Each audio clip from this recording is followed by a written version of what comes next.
Desperate trades or desperate moves that deplete the future, like there is a responsibility keeping the franchise when in a good space and good spot when it comes to where we leave this thing when we're done. It doesn't mean that you're not trying to get better. It doesn't mean that you're desperate, just flinging assets all around the place. We understand we're getting older and allowing some of the young guys to kind of blossom. It doesn't mean you're getting desperate. And oh, the reactions. During the summer, The Athletics reported in November that rival executives believe the Warriors are more open than ever to trading Jonathan Kuminga, with Jimmy Butler being a notable name mentioned. However, suddenly there was silence. Why? After the loss in Toronto, Steph expressed that making desperate trades depleting future assets is irresponsible. There's a duty to maintain the franchise in a good position for the future. While it doesn't mean they aren't striving to improve, it also doesn't imply a frantic scattering of assets. The organization recognizes they are aging and is prepared to let younger players develop, which doesn't indicate desperation. Furthermore, the talk surrounding the fifth ring is officially off the table, as Curry seems satisfied with 4. If not, he'd urge the team to make changes. But one should wait to hear what Steve Kerr said, which makes Steph sound reminiscent of LeBron. Just days earlier, Draymond remarked that Steph, and he disagree with jeopardizing the future of this organization for immediate gains, pointing out that only poor teams do that, an implication that they aren't among them. Despite the double negative, I understood his point. However, Draymond, a highly competitive individual, asserts this while noting that Steve Kerr operates on a different level. Hence, we find ourselves aware that we're declining. It's a young man's game. It would be utterly irresponsible for this franchise to sacrifice everything for one last attempt at a title. Yes, it's crucial to understand your position. Oh, poor Warriors, we had our time, but those days are past. All 3 of them are deceiving us, and it's no coincidence that these statements emerged within days of one another. Here's the reason for the deception. First, what future are they so scared to gamble on? The Rockets possess a promising future, and the young OKC Thunder are thriving. On November 18, 2020, the Warriors made one of the worst draft choices ever, James Wiseman, who was off the team 3 years later. They could have selected LaMelo Ball, Tyrese Halliburton, or Tyrese Maxey, but ended up with a bust. The next year, they picked Jonathan Kuminga instead of Franz Wagner or Moses Moody, and Alperen Sengun. Conversely, the Spurs clinched their 5th ring by discovering Kawhi Leonard in the draft. 3 disastrous choices by ex-GM Bob Myers have devastated this franchise. The initial draft decision itself was flawed. They have no solid future to leverage because of that. But if you listen to Steph, the 2-timeline plan has succeeded. We can't part with these blossoming young players, which was a word Steph actually used. Oh yes, if the future shines so brightly, why wasn't Jonathan Kuminga extended? During this offseason, the player was up for a new contract and could have been secured for several years, but the Warriors opted to wait for more performance. What happened to the future they aimed to protect, which fell apart when Mears made those picks?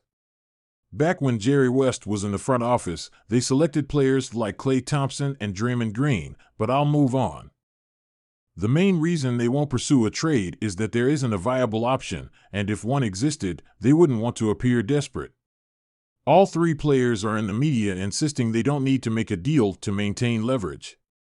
Typically, I don't trust tabloid newspapers, but this one had some validity. A source within Golden State informed the Daily Mail that Steph prefers stability, yet behind closed doors, the Warriors are fully committed to making a significant move. The situation is much different behind the scenes, as expected. When Steph advises against recklessly moving assets, it's because he prioritizes his future regarding a major trade down the line. Currently, the trade market features prominent names like Jimmy Butler, Zach LaVine, and Bradley Beal. Additionally, players such as Nikola Vucevic, Cam Johnson, Jonas Valanciunas, Kyle Kuzma, and Jordan Clarkson are available. Essentially, Steph is implying that, yes, I doubt any of those guys could turn us into a championship team. Even Jimmy wants to be patient and keep all the assets for a major trade, like for Giannis or someone similar.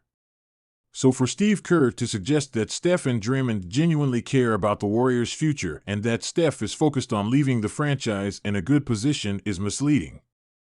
If Giannis or someone of that caliber became available, they would dismantle everything in an instant. They don't care.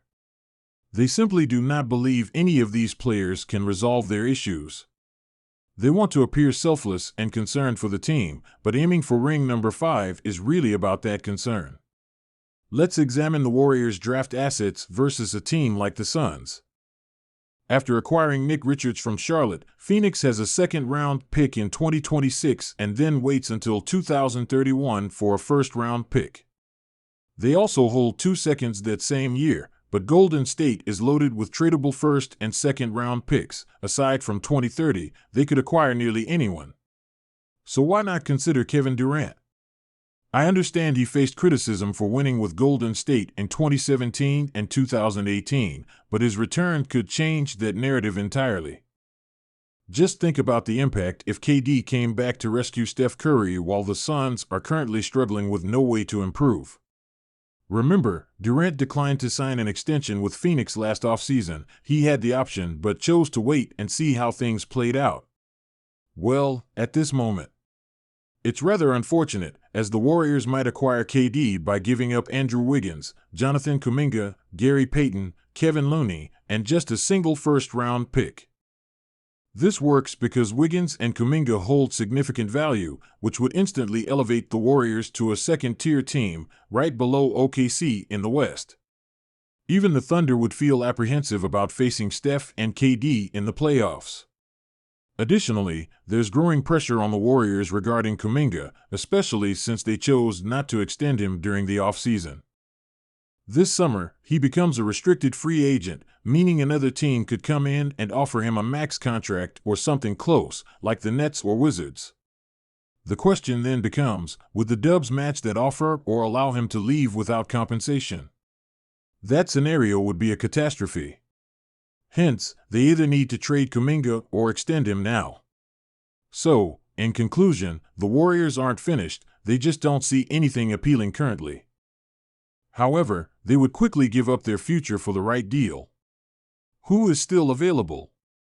Nikola Jokic had every team in the NBA pursuing him, but later, he returned to Europe, explaining initially the decision was incorrect, with the true reasons revealed years later.